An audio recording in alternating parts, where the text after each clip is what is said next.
আগবাঢ়িছে পৰৱৰ্তী খবৰলৈ নিৰ্বাচনী প্ৰচাৰ চলাবলৈ অসমলৈ আহিছে গৃহমন্ত্ৰী অমিত শাহ শেহতীয়াকৈ দুদিনীয়া ভ্ৰমণসূচীৰে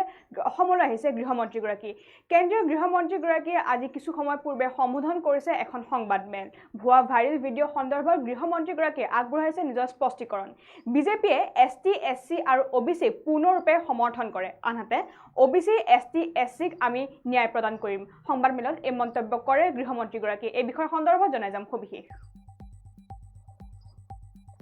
কেন্দ্ৰীয় গৃহমন্ত্ৰী অমিত শাহৰ সংবাদমেল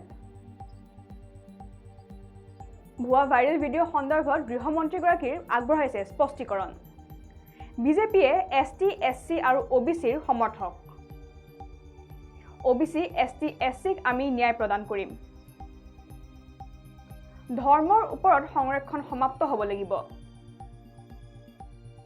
ভুৱা ভিডিঅ'ৰ জৰিয়তে কংগ্ৰেছে চলাইছে অপপ্ৰচাৰ ভুৱা ভিডিঅ'ৰ মাধ্যমৰ জৰিয়তে কংগ্ৰেছে হতাশা প্ৰকাশ কৰিছে ৰাহুলৰ নেতৃত্বত থকা কংগ্ৰেছে নিম্নমানৰ ৰাজনীতি কৰিছে 400 আসন পাৰ কৰাৰ লক্ষ্যৰ আমি কাষ চাপিছো অসমত আমি 12খন আসনতে জয়যুক্ত হ'ম বাজপেয়ী ভৱনৰ সংবাদমেলত সম্বোধন কৰি এই মন্তব্য প্ৰকাশ কৰিছে গৃহমন্ত্ৰীগৰাকীয়ে আৰু আমি যেহেতু জনাইছো যে সমাগত দেশৰ তৃতীয় পৰ্যায়ৰ লোকসভা নিৰ্বাচন আৰু ইতিমধ্যে তৃতীয় পৰ্যায়ৰ লোকসভা নিৰ্বাচনক লৈ ৰাজনৈতিক দলসমূহৰ মাজত তৎপৰতা বঢ়া বৰ্তমান সময়ত দেখিবলৈ পোৱা গৈছে আৰু ইতিমধ্যে অসমৰ মুঠ 4টা লোকসভা সমষ্টিৰ তৃতীয় পৰ্যায়ৰ লোকসভা নিৰ্বাচন অনুষ্ঠিত হ'ব অহা 7 মে'ত আৰু ইতিমধ্যে তাৰ বাবে গুৱাহাটীত নিৰ্বাচনী প্ৰচাৰ চলাবলৈ আহিছে কেন্দ্ৰীয় গৃহমন্ত্ৰী অমিত শাহ আৰু সোমবাৰে বিয়লি ভাগত তেওঁ গুৱাহাটীলৈ আহি উপস্থিত হৈছিল আৰু প্ৰায় সন্ধিয়া 6 মান বজাত তেওঁ গুৱাহাটী এক বিশাল ৰোড শ্ব'ত অংশগ্ৰহণ কৰে গুৱাহাটী লোকসভা সমষ্টিৰ যিগৰাকী বিজেপি প্ৰক্ষেপিত প্ৰাৰ্থী আছে বিজুলী কলিতা মেধি সেই বিজুলী কলিতা মেধি হয় নিৰ্বাচনী প্ৰচাৰ চলাইছে কেন্দ্ৰীয় গৃহমন্ত্ৰীগৰাকীয়ে আৰু আজি পুৱাৰ ভাগত কিছু সময় পূৰ্বে কেন্দ্ৰীয় গৃহমন্ত্ৰীগৰাকীয়ে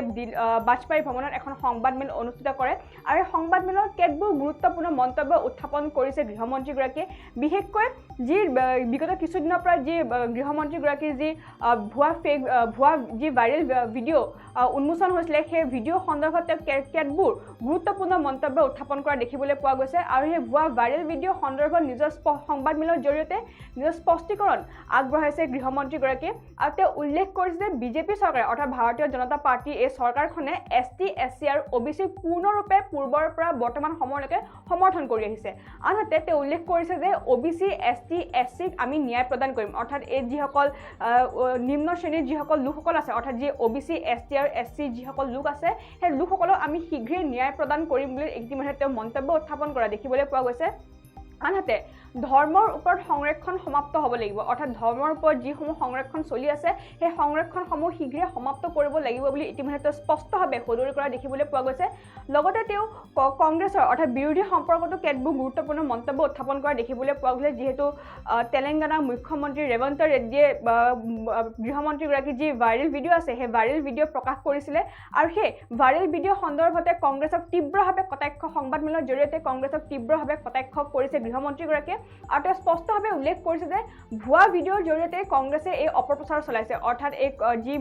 অৰ্থাৎ গৃহমন্ত্ৰীগৰাকীৰ যি ভুৱা ভিডিঅ' প্ৰকাশ হৈছিলে সেই ভুৱা ভিডিঅ'ৰ মাধ্যমৰ জৰিয়তে কংগ্ৰেছে বৰ্তমান অপপ্ৰচাৰ চলাই আছে বুলি ইতিমধ্যে তেওঁ তথ্য সদৰি কৰা দেখিবলৈ পোৱা গৈছে যিহেতু দেশত লোকসভা নিৰ্বাচন চলি আছে আৰু লোকসভা নিৰ্বাচনৰ প্ৰাকখনতে কংগ্ৰেছে এনেধৰণৰ কামক তীব্ৰৰূপে গৰিহণা দিছে এতিয়া গৃহমন্ত্ৰীগৰাকীয়ে আৰু লগতে তেওঁ উল্লেখ কৰিছে ভুৱা ভিডিঅ'ৰ মাধ্যমৰ জৰিয়তে কংগ্ৰেছে নিজৰ হতাশা প্ৰকাশ কৰিছে অৰ্থাৎ তেওঁৰ যি গৃহমন্ত্ৰীগৰাকী যি ফেক ভিডিঅ' আছিলে সেই ফেক ভিডিঅ' কংগ্ৰেছে প্ৰথমতে প্ৰকাশ কৰা দেখিবলৈ পোৱা গৈছে তেলেংগানাৰ যিগৰাকী মুখ্যমন্ত্ৰী আছে ৰেৱন্ত ৰেড্ডি সেই ৰেৱন্ত ৰেড্ডিয়ে নিজৰ টুইটাৰ হেণ্ডেলত এই ভিডিঅ' প্ৰথমবাৰৰ কাৰণে প্ৰকাশ কৰিছিলে আৰু সেয়েহে এই ভিডিঅ' সন্দৰ্ভতে এতিয়া গৃহমন্ত্ৰীগৰাকীয়ে তেওঁ স্পষ্টীকৰণ আগবঢ়োৱা দেখিবলৈ পোৱা গৈছে পূৰ্বতেও তেওঁ স্পষ্টীকৰণ আগবঢ়াইছে কিন্তু আজি সংবাদমেলৰ জৰিয়তে পুনৰ তেওঁ সকলোকে এই বিষয় সন্দৰ্ভত নিজৰ যি মন্তব্য আছে সেই মন্তব্য প্ৰদান কৰা দেখিবলৈ পোৱা গৈছে আৰু তেওঁ উল্লেখ কৰিছে যে কংগ্ৰেছ যিহেতু বৰ্তমান বিপৰ্যস্ত হৈ আছে সকলো ফালৰ পৰা কংগ্ৰেছৰ যি নাও আছে সেই নাও বৰ্তমান সময়ত দুবু অৱস্থাত বৰ্তমান চলি থকা দেখিবলৈ পোৱা গৈছে আৰু সেয়েহে নিৰ্বাচনৰ প্ৰাকখনতে কংগ্ৰেছৰ যিহেতু যি দল ত্যাগৰ যি জোৱাৰ আছে সেই জোৱাৰো বৰ্তমান সময়ত অব্যাহত থকা দেখিবলৈ পোৱা গৈছে আৰু সেয়েহে বিপৰ্যস্ত হৈ হতাশা হৈ কংগ্ৰেছে এনেধৰণৰ কাম কৰিছে বুলি ইতিমধ্যে সংবাদ মাধ্যমৰ আগত স্পষ্টভাৱে সদৰি কৰিছে গৃহমন্ত্ৰীগৰাকীয়ে আৰু লগতে তেওঁ উল্লেখ কৰিছে ৰাহুলৰ নেতৃত্বত থকা কংগ্ৰেছে নিম্নমানৰ ৰাজনীতি কৰিছে অৰ্থাৎ ৰাহুল গান্ধীৰ নেতৃত্বত বৰ্তমান যি কংগ্ৰেছ দল চলি আছে সেই কংগ্ৰেছ দলে বৰ্তমান অতি নিম্নমানৰ ৰাজনীতি কৰি আছে বুলি ইতিমধ্যে তেওঁ পূৰ্বতেও সদৰি কৰিছিলে এই কথা আৰু আজি পুনৰ সংবাদ মেলৰ জৰিয়তে এই কথা তেওঁ স্পষ্টভাৱে মন্তব্য কৰা দেখিবলৈ পোৱা গৈছে আৰু আনহাতে লোকসভা নিৰ্বাচনৰ আসন সন্দৰ্ভতো তেওঁ মন্তব্য প্ৰকাশ কৰা দেখিবলৈ পোৱা গৈছে আৰু তেওঁ যিহেতু পূৰ্বতেও এনডিএ বিজেপিৰ যি মিত্ৰজোঁটৰ যি চৰকাৰ আছে এনডিএ সেই এনডিএ চৰকাৰে 400 আসনতে এবাৰ জয়যুক্ত হ'ব বুলি ইতিমধ্যে পূৰ্বতে প্ৰধানমন্ত্ৰীগৰাকীয়ে সদৰি কৰা দেখিবলৈ পোৱা গৈছে আৰু আজি পুনৰ গৃহমন্ত্ৰী অমিত শ্বাহে এই কথা স্পষ্টভাৱে উল্লেখ কৰা দেখিবলৈ পোৱা গৈছে আৰু তেওঁ উল্লেখ কৰিছে যে 400 আসন পাৰ কৰাৰ লক্ষ্যৰ আমি বৰ্তমান কাষ চাপিছোঁ অৰ্থাৎ বিজেপিয়ে যি টাৰ্গেট সেট কৰিছিলে 400 আসনৰ সেই 400 আসন পাৰ কৰাৰ যি তেওঁলোকৰ লক্ষ্য আছে সেই লক্ষ্যত তেওঁলোকে নিচেই কাষ চাপিছে বুলি ইতিমধ্যে সংবাদ মাধ্যমৰ আগত তেওঁ মন্তব্য কৰা দেখিবলৈ পোৱা গৈছে আৰু লগতে অসমৰ যি লোকসভা নিৰ্বাচন আছে অসমৰ যি লোকসভা নিৰ্বাচনৰ আসন সন্দৰ্ভতো তেওঁ মন্তব্য উত্থাপন কৰা দেখিবলৈ পোৱা গৈছে অসমত আমি 12খন আসনতে জয়যুক্ত হ'ম অৰ্থাৎ 14টা লোকসভা সমষ্টি 14খন আসনৰ ভিতৰতে আমি 12খন আসনতে ইতিমধ্যে জয়যুক্ত হ'ম বুলি তেওঁ মন্তব্য কৰা দেখিবলৈ সংবাদ মাধ্যমৰ আগত তেওঁ মন্তব্য কৰা দেখিবলৈ পোৱা গৈছে ইয়াতকৈ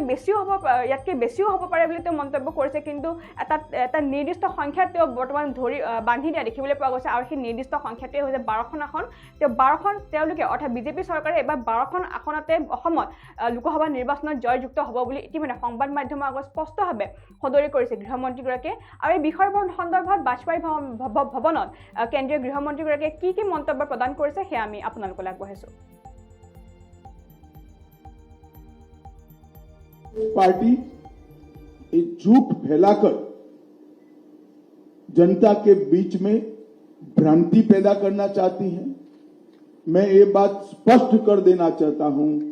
कि Bharatiya Janata party ST, SC, OBC के आरक्षण की समर्थक है और हमेशा इसके संरक्षक के रूप में अपनी भूमिका निभाएगी। ये बात नरेंद्र मोदी जी ने भी कई बार सार्वजनिक भाषणों में स्पष्ट की। एसटी, एससी, ओबीसी के आरक्षण में किसी एक राजनीतिक दल ने अगर डाका डाला है तो वो कांग्रेस पार्टी ने डाला है। सबसे पहले उन्होंने संयुक्त आंध्र प्रदेश में मुसलमानों को रिजर्वेशन दिया, वो रिजर्वेशन के कारण ओबीसी का रिजर्वेशन कटा। उसके बाद में कर्नाटक में रातों रात कोई सर्वे के करे बगैर पिछड़ापन तय करे बगैर सारे मुसलमानों को ओबीसी कैटेगरी में डालकर उनके लिए 4% का कोटा रिजर्व कर दिया। इससे भी पिछड़ा वर्ग का रिजर्वेशन कटा है। भारतीय जनता पार्टी स्पष्ट रूप से मानती है कि धर्म के आधार पर आरक्षण संविधान सम्मत नहीं है, गैर संवैधानिक है और जब भी इन राज्यों में हमारे पास अधिकार आएगा हम ये धर्म के आधार पर लादे गए आरक्षण को समाप्त कर एसटी, एससी और ओबीसी को हम न्याय दिलाने का काम करेंगे। मित्रों, उनकी हताशा, निराशा इस स्तर पर पहुंच गई है कि उन्होंने मेरा और कुछ भाजपा नेताओं का फेक वीडियो बनाकर सबके बीच में सार्वजनिक किया। मुख्यमंत्री, प्रदेश अध्यक्ष, इस कक्षा के व्यक्तियों ने भी इस फेक वीडियो को फॉरवर्ड करने का काम किया। अब स्पष्ट हो चुका है। सौभाग्य से मैं जो बोला था उसका भी रिकॉर्डिंग हुआ था, तो वो रिकॉर्ड हमने सबके सामने रखा। दूध का दूध, पानी का पानी हो गया और आज कांग्रेस पार्टी के प्रमुख नेता क्रिमिनल ऑफेंस को फेस कर रहे हैं। ये जो कृत्य है वो उनकी हताशा और निराशा का द्योतक है। जब से राहुल गांधी कांग्रेस की कमान संभाले हैं, राजनीति का स्तर नीचे नीचे नीचे ले जाने का काम कर रहे हैं और ये इसका चरम लोकसभा में चर्चा न हो देना, राज्यसभा में बहिष्कार करा देना, शोर शराबे करना और निराधार झूठ बोलकर प्रजा में भ्रांति फैलाने का काम लगातार उनके नेतृत्व में कांग्रेस पार्टी